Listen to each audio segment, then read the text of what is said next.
Donc juste avant l'effleurage des éléments, on va faire les paramétrages de nos plans de coffrage, plutôt de nos plans d'effleurage. Donc pour ce faire, on vient d'afficher propriétés. Et ici, on peut donner des informations concernant les projets. Par exemple, les informations sur les bureaux d'études, les bureaux de contrôle, les maîtres d'ouvrage, les entreprises, etc. Par exemple, je vais nommer bâtiment R+3. Voilà. Je donne par exemple quartier Hassan, par exemple, et la ville de Marava. En fait, ce sont les informations qui vont figurer sur votre plan de feuillage, plan d'exécution. Ici, la phase on peut prendre comme exemple avant-projet détaillé. Et pour le bureau d'études, je donne par exemple les noms. Mali études, par exemple.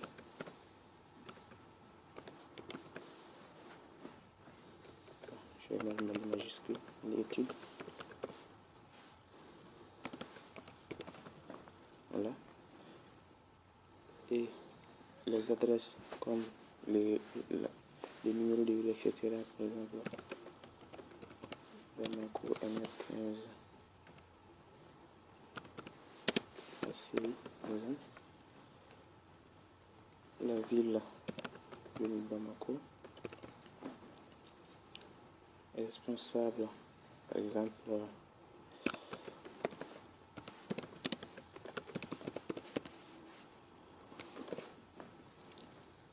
donc le téléphone, on peut également donner le téléphone, par exemple, c'est pas 00223,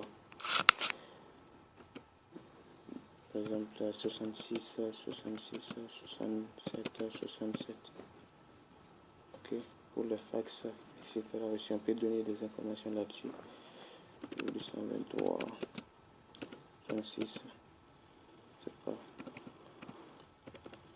36 67 68 69, c'est pas moi. Et l'email, on peut donner. Ça, ce sont des informations.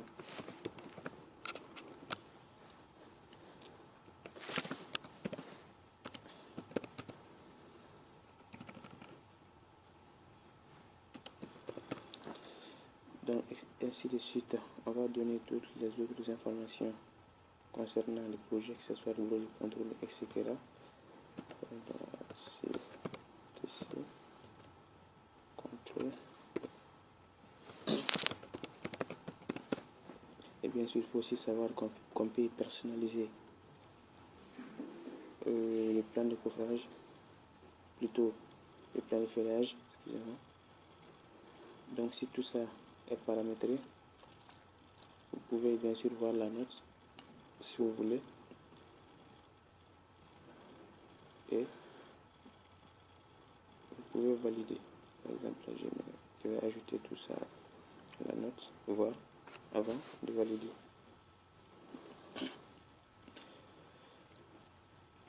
Ok, donc je ferme. Je vais par exemple prendre ces poteaux là ici, poteau 189. Voilà. Donc je vais dans dimensionnement, feuillage réel, élément béton armé. Alors vous pouvez faire le feuillage théorique. Ça va tout simplement vous donner l'idée sur la section. Bien sûr, vous pouvez prendre d'autres solutions, par exemple augmenter la section avant le feuillage réel. Et bien sûr, malgré ça, après vous devez faire le feuillage réel pour avoir vos plans de feuillage.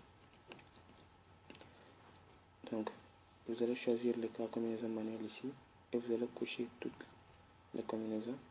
Comme ça, le logiciel là va prendre les cas les plus défavorables parmi ces combinaisons. Donc, OK. Voilà.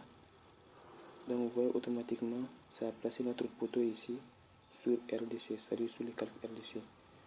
C'est un poteau qui se trouve au rez-de-chaussée, bien sûr. On avait nommé du coup sur CVS. Donc, voici le poteau. Donc, on va cliquer sur le poteau. Et ici, on vient à droite ici.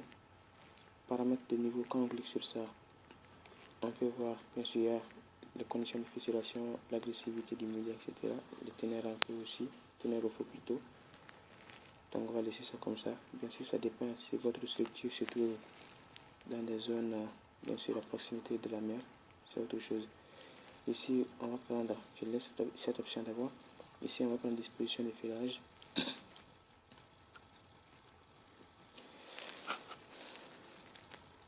Et ici, vous pouvez voir, barre d'angle, on va laisser automatique. Donc quand le calcul sera fait, ça va prendre le diamètre convenable. Donc, je vais choisir ici le nombre de barres dans les faisceaux, c'est-à-dire dans les angles ici. Je vais prendre une barre. Voilà. Donc le diamètre identique pour ne pas avoir des diamètres longitudinaux c'est pas de 10, l'autre c'est 14, etc. On va prendre des diamètres identiques. Et ici transversal, on va cocher cadre sous plancher. Voilà. Donc voici les cadres qu'on va prendre. La méthode de construction. On va prendre liaison au poteau supérieur. Donc, puisque notre poteau se trouve au rez-de-chaussée, je vais prendre ici active. Parce qu'on a d'autres poteaux en haut. Mais si c'était le poteau du dernier niveau, il fallait prendre inactive. Donc, on peut enregistrer sous, bien sûr. Enregistrer sous. Par exemple, RDC. Je vais mettre RDC. Plutôt, je vais mettre port RDC. Comme poteau RDC. OK. Et cette partie, on peut modifier la géométrie de la section. Ici, modèle de flambement. Vous pouvez voir, on a deux directions, Y et Z. Alors, cette partie ici, vous allez cliquer sur ça. Et cette boîte de dialogue s'ouvre. Puisque notre poteau se trouve au rez-de-chaussée, donc c'est un poteau qui est encastré au niveau du massif de fondation et qui est articulé au niveau du rez-de-chaussée, plutôt au niveau de l'étage suivant. Donc je vais prendre le camp encastré articulé. Donc ça va automatiquement me donner un coefficient de flambement de 0,7. Bien sûr, si c'était un poteau et de l'étage, on allait prendre articulé, donc c'est un coefficient de 1, etc. Donc pour nous, ça c'est au rez-de-chaussée, donc encastré articulé, coefficient de 0,7. Donc ça calcule automatiquement le coefficient de flambement, plutôt la longueur de flambement. Alors, ici cette direction Z, ça dépend par exemple si vous avez des poutres de très grande inertie, donc si le poteau ne peut pas, bien sûr, se déformer ou bien se déplacer suivant cette direction, il faut le laisser. Mais moi, je vous conseille par exemple de prendre les deux directions. Dans les cas où c'est défavorable, bien sûr, comme ça va calculer suivant toutes les deux directions. Donc je vais par exemple enregistrer sous, je vais nommer par exemple port encore, pour RDC. OK, j'applique, je ferme. Ici, définir charge, quand on clique sur ça, alors automatiquement vous voyez la charge ici. Vous voyez la charge automatiquement ici. Donc ici on voit seulement une surcharge, c'est-à-dire la charge de compression. Alors, si vous voulez calculer votre poteau en flexion composée, il suffit de venir dans option de calcul ici, ce que j'avais laissé option de calcul.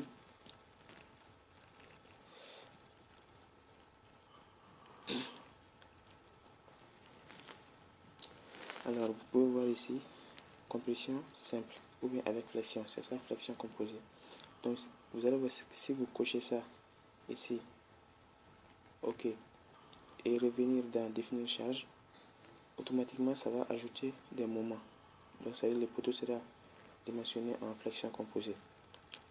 Donc on va prendre ce cas en flexion composée et ici la moitié de charge est appliquée avant 90 jours. Bien sûr, cette partie dépend plutôt de la rapidité de votre projet aussi. Donc pour nous, la moitié des charges est appliquée avant 90 jours. Je ferme. Toujours dans l'option de calcul, on peut changer par exemple d'autres caractéristiques, comme on peut fixer l'arrobage, etc. degré d'optimisation du filage, il faut prendre élevé, je vous conseille pour les poteaux. Par exemple, vous savez, le béton, c'est un matériau qui travaille beaucoup bien à la complétion. Par contre, si c'était des éléments comme les poutres, on peut prendre un degré d'optimisation moyen, par exemple, sinon même élevé, parce que les poteaux subissent des sollicitations et des flexions. Donc, le béton ne travaille pas, ne résiste pas très bien à la flexion ou bien à la traction. La complétion, oui. Donc, teneur au fil, on va laisser forfaitaire comme ça, on ne va pas le calculer. Pour le béton, caractéristique du matériau, alors il faut savoir que le béton c'est la même chose que le béton 25. Béton, c'est la même chose que le béton 25 parce que la résistance c'est 25 mégapascal. Et si vous prenez d'autres types de béton comme 35, la résistance varie. Donc on va laisser le béton qui est la même chose que le béton 25. Vous pouvez choisir aussi le diamètre du granulat. Ça dépend bien sûr de l'analyse granulométrique. C'est de la formation du béton de votre projet. Ici, assez longitudinal, on n'a pas besoin de diamètre de 6 et de 8, par exemple. Même des 40, de 30, etc. On peut seulement laisser des diamètres de 10 à 20, par exemple. Pour les aciers transversaux, c'est-à-dire les cadres, on n'a pas besoin de 40, etc. On a seulement besoin de diamètres de 6 et de 8. Parce que ce sont seulement des aciers qui sont, bien sûr, des aciers résultant des efforts de traction, plutôt des efforts tranchants. Donc on peut enregistrer sous, par exemple, put MDC, je ferme, ok. Donc maintenant je peux lancer le calcul pour voir ce que ça va donner, bien sûr. Donc le calcul. Alors, les exigences pour la méthode de calcul utilisée n'ont pas été atteintes. Alors cette partie, il suffit seulement de cliquer sur l'aide pour voir ce que ça donne. Généralement, j'ai remarqué quand on dimensionne les poutres en flexion composée, c'est ce que ça donne cette partie. Normalement, quand on modifie la section, ça doit résoudre un peu le problème. Ici, on peut cliquer sur tout le travail de la section. Vous pouvez voir ici les coefficients de sécurité, que ce soit pour les charges ou bien pour les mouvements, etc. Alors, pour nous ici, tout est vérifié, mais sauf que de justesse. Parce que ici, 0,97, 0,98, c'est juste un petit coefficient de sécurité. Et on peut voir aussi, bien sûr, les résultats, comme ce qu'on vient de voir ici, sous forme de diagramme. Ici, effilage du poteau. Donc, quand je zoome, je regarde bien sûr l'effilage. C'est un peu dense. Donc, ça, c'est un peu trop. Parce que 14 barres de diamètre, 14, bien sûr, le chargement du poteau, c'est pas beaucoup trop important. Vous voyez, c'est l'ordre de 100 tonnes comme ça. Bien sûr, c'est un peu lourd, mais quand même, on va optimiser l'acier. Et pour ce faire, je vais changer la section. Par exemple, je vais prendre une section de 25 fois 35 par exemple.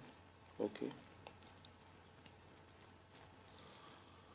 Et je vais recalculer la structure. Voilà. Donc, je lance le calcul. Ici, vous pouvez voir, maintenant on a des barres de 10. Alors, des barres de 10 ou bien de 6 pour les cadres. Vous pouvez bien sûr jouer sur les paramètres, soit sur la section ou bien sur le diamètre de l'acier. Bien sûr, souvent pour les sections, c'est pas vraiment possible dû à des contraintes architecturales. Par exemple, on ne peut pas avoir souvent des poteaux trop grands. Sinon, l'architecte ne sera pas d'accord. Donc, il faut jouer un peu comme ça sur les éléments pour faire votre ferraillage. Voilà. Donc ici, c'est un peu ça, bien sûr, comment est-ce qu'il faut procéder pour le dimensionnement du poteau. Et je peux voir notre plan de ferrage ici en cliquant sur plan d'exécution.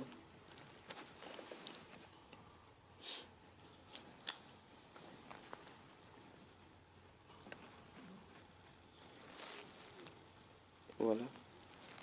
Alors là ici, je peux remarquer que il y a un petit détail, je vais voir ça.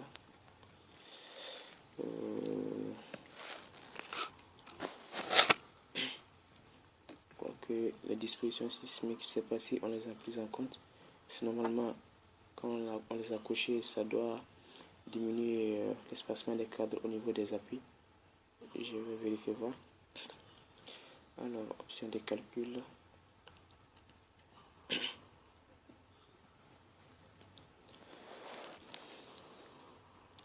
Général, voilà. Donc, vous voyez, il faut cocher disposition sismique ici. OK. Vous allez voir, quand vous cochez ça, il faut relancer les calculs. Donc, quand on relance les calculs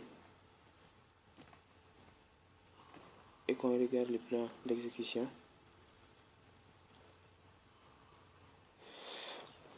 normalement, ça doit réduire, voilà. Vous voyez ici, ça réduit l'espacement des cadres au niveau des appuis. Parce que comme je l'ai dit, c'est à ce niveau que l'effort tranchant est maximal. Donc, vous voyez ici, on a 13 espacements de diamètre, plutôt 13, et on a 13 espacements, bien sûr de 6 cm, on peut voir ici. Et ici, 11 espacements de 11 cm, etc. Donc, vous voyez, au niveau de l'appui d'en bas ici et d'en haut, l'espacement est réduit. Voilà. Donc, ça, c'est les dispositions sismiques qui exigent cela. Donc, ça, c'est pour le poteau, et ça, c'est bien fait.